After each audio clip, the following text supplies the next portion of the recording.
Sir, आपण येण्यापूर्वी आम्ही थोडीशी घरगुती चर्चा केली, म्हणजे ह्या फॅमिलीमध्येच. तर काही प्रश्न असे आले होते, म्हणजे त्यातले कंबाईन प्रश्न आहेत ते सर. त्यातला असा होता, शेडगे साहेबांनी विचारलेला, साहेब हे प्रपोजल चालू असताना रेंट कोण देणार? दुसरं त्यालाच जोडून आहे, डिपॉझिट कोण देणार? आणि मग जसं आपण बिल्डरकडे अप्रोच होतो, मग तो आपल्याला मंथली भाडं देतो, ट्रान्सपोर्टेशन देतो, शिफ्टिंग अलाउन्स देतो, आणि आणखी विचारलं की आम्हाला जागा पण कोण बघून देणार? तर हे सगळे प्रश्न आहेत सर. बिल्डरकडे आपण जातो त्यावेळेला तो आपल्याला सहज भाडं देत नाही.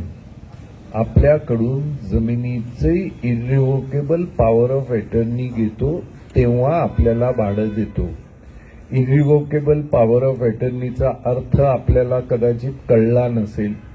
याचा अर्थ ज्या जमिनीवर आपण राहता ती जमीन विकायला, ती जमीन तारण ठेवायला, ती जमीन गहाण ठेवायला, त्या जमिनीवर आपली घरं सोडून उर्वरित झालेले फ्लॅट न बांधता किंवा प्लॅन न तयार करता विकायला, या सगळ्या गोष्टीला आपण त्याला अधिकार देतो. आणि तो इरिव्होकेबल म्हणजे एकदा दिला की हा अधिकार मी कधीही परत घेणार नाही असं आपण करतो. त्यामुळे आपल्या इरिव्होकेबल कन्सेंटला बाजारात गहाण ठेवून त्याच्या अगेन्स्ट तो पैसे घेतो आणि त्या पैशातून आपल्याला भाडं देतो. त्यामुळे तो आपल्या जागेला गहाण ठेवून आपल्यालाच पैसे देतो.